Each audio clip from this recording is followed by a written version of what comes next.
ఓం మహాగణాధిపతయే నమః. ఓం గురుభ్యో నమః. ఓం శ్రీమాత్రే నమః. పరమేశ్వర స్వరూపమైనటువంటి జ్యోతిష, వాస్తు మరి ఇతర అనేకమైనటువంటి శాస్త్రములను మనకు అందించినటువంటి మహర్షులకి నమస్కారం. హయగ్రీవ హయగ్రీవ హయగ్రీవేతి యో వదేత్ తస్య నిస్సరతే వాణి జహ్నుకన్యా ప్రవాహవత్.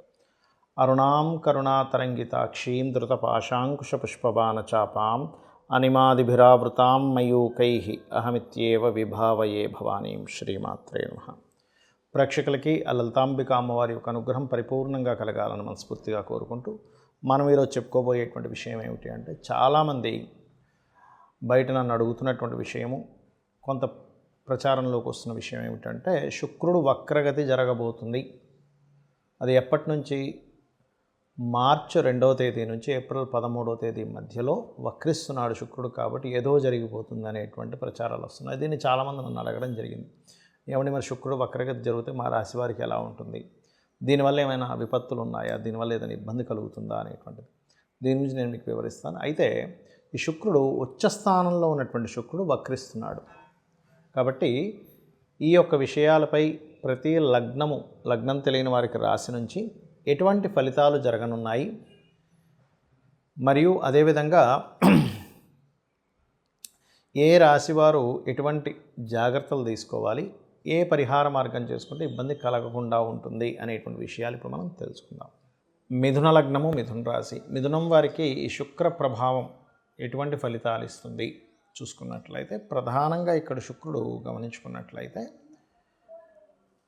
దశమ స్థానంలో ఉండేటువంటి శుక్రుడు భాగ్యం వైపు సంచారం జరుగుతుంది. ఎప్పుడైతే భాగ్యస్థానం వైపు శుక్రుడి యొక్క సంచారం జరుగుతుందో, ఇది ప్రధానంగా కొంతమందికి చూడండి, మొదటి వివాహం విషయంలో ఏవో డిస్ప్యూట్స్ నడుస్తూ ఉంటాయి, అది డివోర్స్ ఇద్దామంటే అవ్వదు. కానీ ఇక్కడ ఏమవుతుందంటే, వక్రించిన శుక్రుడు వల్ల మొదటి వివాహం విషయంలో ఏదో గొడవలు అయ్యి ఇంకేదో తెగతింపులు చేసుకుని ఇంకో వివాహం చేసుకుందామని ప్రయత్నం చేసేటువంటి వారికి ఈ 9వ స్థానం అంటే 2వ వివాహ స్థానం, అటువైపు ప్రయాణిస్తున్నటువంటి శుక్రుడు 2వ వివాహానికి అనుకూలిస్తాడనమాట ఇక్కడ. అలాగే కాకపోతే ఇక్కడ ధన సంబంధించిన విషయంలో ముఖ్యంగా సోమవారాలు డబ్బులు ఇవ్వకండి, మరియు అదేవిధంగా సోమ గురువారాలు మనీ మ్యాటర్స్ విషయంలో గుర్తుపెట్టుకోవాలి.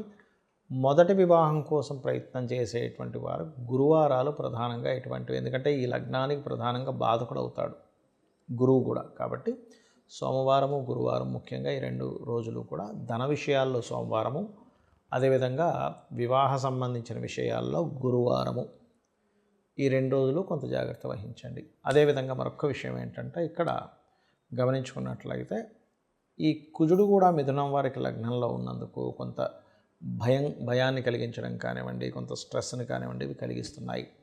అలాగే మరొక విషయం ఏంటంటే, ఇక్కడ గమనించుకున్నట్లయితే ఈ శుక్రగ్రహం ఎప్పుడైతే దశమ స్థానంలో ఉంటూ వక్రించిందో, మరి కలిగేటువంటి కొన్ని మంచి ఫలితాలు కూడా ఉంటాయి కదా. అంటే కొన్ని రీసెర్చెస్ రిలేటెడ్, బికాజ్ ఆఫ్ ఇక్కడ మీకు 12వ అధిపతి మరియు 5వ అధిపతి రీసెర్చ్ సైన్లోకి వెళ్తున్నాడు. కాబట్టి కొత్తగా ఏదైనా రీసెర్చ్ చేయడం, కనిపెట్టడానికి, ఉన్నత విద్యా సంబంధించిన విషయంలో పిహెచ్డీ చేస్తున్నటువంటి వాటికి చాలా చక్కగా యోగిస్తుంది. ఇక మీరు చేయవలసిన దేవతారాధన ముఖ్యంగా అన్నదానాలు చేయండి, పసుపు ఏదైనా ఆలయంలో ఇవ్వండి వాడుకోవడానికి, మరియు లలితా అమ్మవారి యొక్క స్తోత్రాల్లో ముఖ్యంగా ఓం సంపత్కరీ సమారూఢ సింధుర వ్రజ సేవితాయే నమః అని చేయండి, అన్ని విధాలా బాగుంటుంది. శుక్ర వక్రగతి వల్ల మరి జాతకం తెలియదండి నాకు, నేనేం చేసుకోవాలని అడుగుతూ ఉంటారు చాలామంది. దీనికి ప్రధానంగా శుక్రుడు ధనానికి, వివాహానికి, వాహనాలకి, గృహాలకి, లగ్జరీ ఐటమ్స్కి, ఇటువంటి వాటికి కారకుడు ధనానికి. దీనివల్ల ఏమిటంటే, ఎవరైనా సరే ఈ యొక్క అంశంలో శుక్ర వక్రగతి వల్ల వీటికి సంబంధించినటువంటి విషయంలో మీ జాతకం తెలిసినా తెలియకపోయినా, మీ నక్షత్రం ఏదైనా కానీ వక్రించినంత కాలము కూడా, అంటే మార్చి 2వ తేదీ నుంచి ఏప్రిల్ 13వ తేదీ వరకు ఈ యొక్క విషయాల పట్ల కాస్త జాగ్రత్తగా ఉండండి. ఒకటి. ఇక 2వ విషయం ఏంటంటే, దీనివల్ల దేశకాల పరిస్థితుల్లో ఏదైనా మార్పులు వస్తాయా? శుక్రుడు ప్రధానంగా ధనానికి కారకుడు కాబట్టి ఇక్కడ ఏంటంటే, ఈ ధనానికి కారకుడు ఈ కుంభరాశిలోకి వక్రించి చూడడం వల్ల కొన్ని విషయాల్లో ఎలా ఉంటుందంటే, కొన్ని దేశాలకు ఆర్థిక మాంద్యం రావడం, అదేవిధంగా ఫైనాన్షియల్ రిలేటెడ్ సంబంధించిన విషయంలో ఇక్కడ ప్రధానంగా ఏంటంటే మీకు ఎప్పుడైతే ఏప్రిల్ నుంచి ఈ 4 గ్రహాలు 5 గ్రహాలు పంచగ్రహ కూటమి ఈ గ్రహ కూటములు ఉన్నాయి.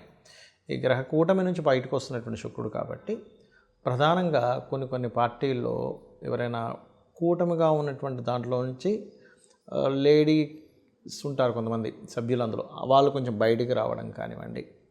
అదేవిధంగా మరొక విషయం ఏంటంటే షేర్ మార్కెటింగ్ రిలేటెడ్ సంబంధించినటువంటి విషయంలో బుధుడు షేర్ మార్కెట్కి కారకుడు. ఈ షేర్ మార్కెట్కి కారకుడైనటువంటి బుధుడు కూడా మనకి మీనరాశిలో ఉంటాడు. ఆ మీనరాశిలో బుధుడికి ఎవరక్కడ మీకు సపోర్ట్ని ఇస్తారు అంటే శుక్రుడే సపోర్ట్ని ఇస్తాడు చెప్పాలంటే. ఎందుకంటే నీచభంగ రాజయోగాన్ని ఇచ్చేటువంటి గ్రహం శుక్రుడు. కాబట్టి ఎప్పుడైతే ఈ 2 మార్చి నుంచి ఏప్రిల్ 13 మధ్యలో సడన్గా ఒక్కోసారి చూడండి షేర్ మార్కెట్ విషయంలో డౌన్ఫాల్ అయిందండి అంటూ ఉంటారు. అలా సడన్గా తగ్గడం కానివ్వండి. అదేవిధంగా మరొక విషయం ఏంటంటే ఇక్కడ ఈ శుక్రగ్రహం వల్ల కొన్ని లగ్జరీ ఐటమ్స్ ఇట్లాంటివి ఉంటాయి. లగ్జరీ రిలేటెడ్ సంబంధించినటువంటి ఐటమ్స్ విషయంలో కొంతమంది చూడండి ఈ బిట్ కాయిన్స్ అని రకరకాలవి పెడుతూ ఉంటారు. అటువంటివి ఏమైనా ఇన్వెస్ట్మెంట్స్ చేసేటప్పుడు కాస్త చూసుకొని చేయండి. వక్రించినప్పుడు ప్రతి గ్రహము కూడా ఇక్కడ వక్రించడు. కొన్ని శుక్రుడు, బుధుడు, రవి వక్రించదండి, శని, గురువు, అదేవిధంగా కుజుడు వక్రిస్తాడు. ఈ వక్రగమనం అంటే నిజంగానే వెనక్కి తిరగడం కాదు. ఈ యొక్క సర్కిల్లో మనకి వెనక్కి వెళ్ళినట్టుగా ఆ యొక్క ప్రభావం పడుతూ ఉంటుంది. అంతేకాని నిజంగా వెనక్కి అని రావు. రాహుకేతులు సహజంగానే వక్రించి ఉంటాయి. అయితే ఈ వక్రగతిలో గ్రహాలు ఉన్నప్పుడు ప్రత్యేకంగా మీరు అమ్మవారి యొక్క నామం, ముఖ్యంగా లక్ష్మీదేవి యొక్క అష్టోత్తరము, లక్ష్మీ స్తోత్రాలు, దేవి యొక్క ఇవి చేస్తూ ఉన్నట్లయితే అన్ని విధాలా మీకు బాగుండడం జరుగుతుంది. అయితే ఇక్కడ ఈ శుక్రవక్రగతి వల్ల చేయవలసినటువంటి దానాది ప్రక్రియలు కానివ్వండి, గోసేవ కానీ ఏం చేసుకుంటే బాగుంటుంది అని చెప్పి చూసుకున్నట్లయితే ప్రధానంగా ఇక్కడ మీరు ఈ సమయాల్లో శివార్చన చేసుకునేటువంటి వారు తీపి పదార్థంతో లేదా తేనెతో శివునికి అభిషేకం చేస్తే కూడా దీని యొక్క ప్రభావం పడదు. రెండవది, గోవులకి 3 చపాతీలు తీసుకొని దాని మీద తేనె పూసి చక్కగా మీరు తినిపించినట్లయితే, అలా తినిపిస్తూ కూడా లలితా సహస్రనామాల్లో ఓం కామేశబద్ధం మన లలితా సహస్రనామాల్లో ఓం సంపత్కరీ సమారూఢ సింధుర వ్రజసేవితాయై నమః అనే నామస్మరణ చేయడం చాలా ముఖ్యమైనటువంటి అంశం. అదేవిధంగా మరొక విషయం ఏంటంటే ఇక్కడ ఈ యొక్క శుక్రగ్రహ సంబంధించినటువంటి విషయం ఏదైతే ఉందో ఈ కాంబినేషన్లో పర్టికులర్గా మరి కొంతమందికి శుక్రగ్రహ ప్రభావం వల్ల వాహన సంబంధించింది కూడా కొంచెం జాగ్రత్తగా ఉండాలి. వాహనాలు కొనుగోలు చేసేటప్పుడు, గృహాలు కొనుగోలు చేసేటప్పుడు అని చెప్పాను కదా. ఎప్పుడైనా సరే ఇలా వక్రించినప్పుడు మీ జన్మజాతకంలో కనుక వాహన సంబంధించిన కొనుగోలు చేసేటువంటి గ్రహాలపైన ఏదైనా పాపగ్రహ సంచారాలు జరుగుతున్నా, లేదా మీకు నడుస్తున్నటువంటి మహాదశల్లో అంటే 3వ స్థానాధిపతి లేదా 11వ స్థానాధిపతి, 9వ స్థానాధిపతి ఫలితాలు వస్తున్నప్పుడు కూడా వాహన సంబంధించినవి కొనుగోలు చేయడము, అదేవిధంగా శుక్రుడు పాడై ఉండి కొంతమంది జాతకాల శుక్ర మహర్దశ నడుస్తున్నప్పుడు కూడా ఈ వక్రించినప్పుడు కొంత జాగ్రత్త పడాలి. ఇవన్నీ ఒక ఎత్తు అయితే ఇక్కడ మీరు లలితాంబిక అమ్మవారి యొక్క అనుగ్రహాన్ని మీరు పొంది అంటే నిత్యము లలితా సహస్రనామాలు చేసుకుంటూ గోసేవ కనుక చేస్తూ ఉన్నట్లయితే లేదా లక్ష్మీ అష్టోత్తరాలు చదువుకున్నట్లయితే శుక్రగ్రహ వక్రగతి అనేటువంటిది మీకు ఎక్కడా కూడా నెగిటివ్గా పడదు, పాజిటివ్గా ఉంటుంది. శ్రీమాత్రే నమః.